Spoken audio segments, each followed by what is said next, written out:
Ruben Payan Jr. is an example of how China's emerging society attracted foreigners, including many Americans, in search of opportunity. Ruben Payan Jr. reinvented himself in China. He becomes many things: entrepreneur, motivational speaker, and fitness expert. But above all, he wants to share his expertise and experiences to motivate athletes, coaches, and everyday people to reach their full fitness potential. My mom says when I was like 3 or 4 years old, I pointed out the window and I pointed to the star and I said China. So she kind of always in the back of her head, like, this guy he might go to Asia someday. So when I did tell her, she was like, man, that sounds about right.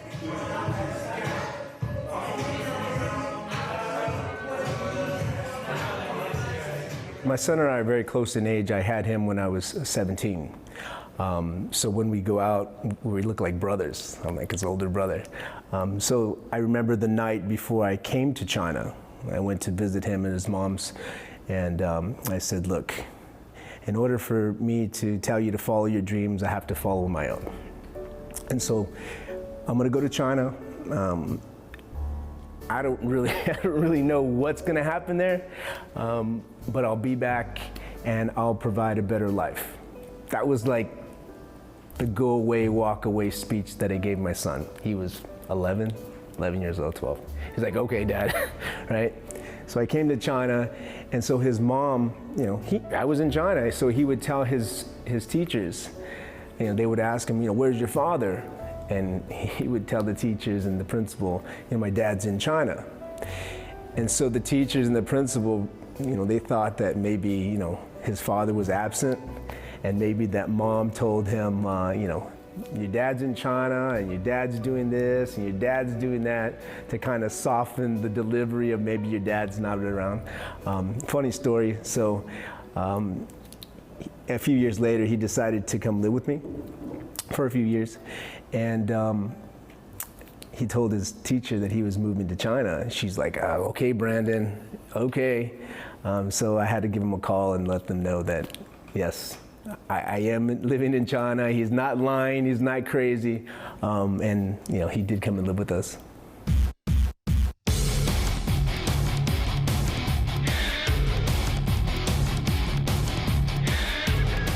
My name is Ruben Payan Jr. I'm originally from the US.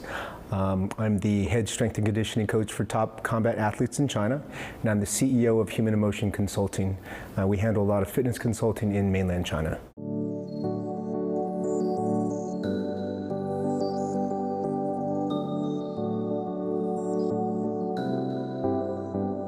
I was doing fitness in the US, so I thought maybe I'll check out the fitness industry here. So in 2007, pre-Olympics, fitness industry here wasn't very big. There wasn't very many big players. After 2008, things started kind of ramping up.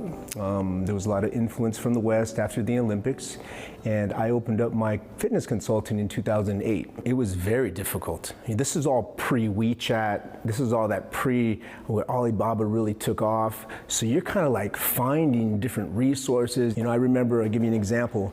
I remember I had placed an order of fitness equipment, and it was through some seller online. And I received the fitness equipment, and I probably spent about maybe $10,000 US on it. And the fitness equipment came defective. All of it.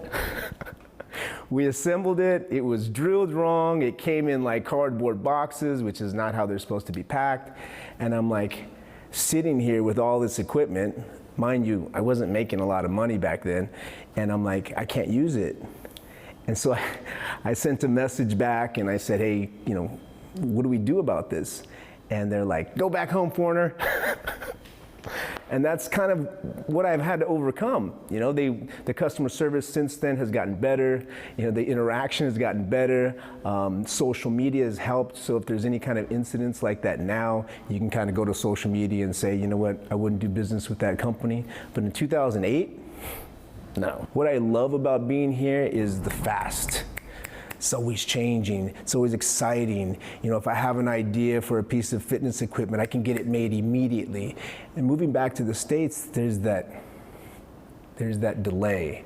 And so when you become so used to being like fast paced and you're able to get things done quickly here.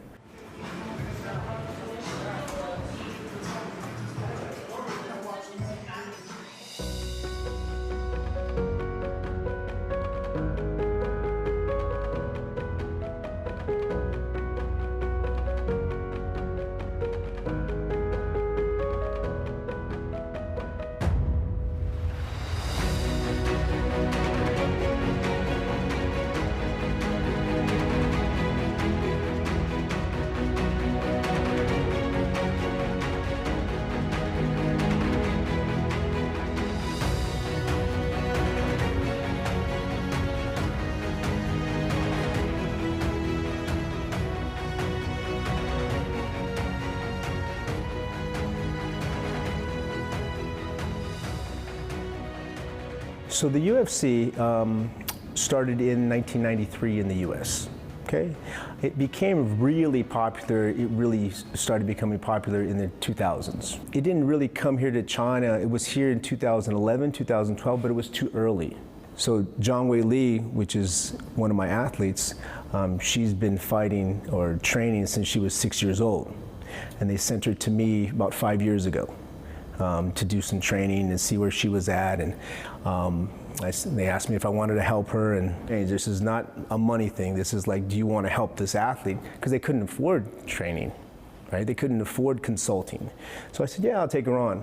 I said, but when she becomes world champion, she has to give me back some promotion and some, some marketing value. And they're like, okay. So the 2013, 14, she started coming to see me once or twice a week, and then she really ramped it up about 16 months ago.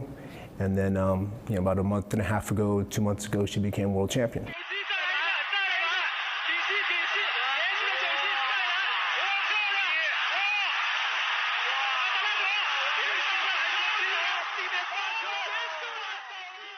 The type of athletes that we've trained or consulted at this location, endurance athletes, Gobi marathon runners. Those were kind of like our first niche, and we really specialize in combat.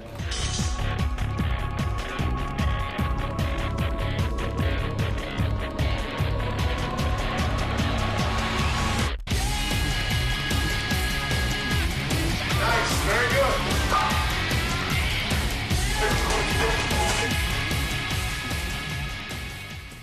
Oh, I just think that I'm keeping it fun.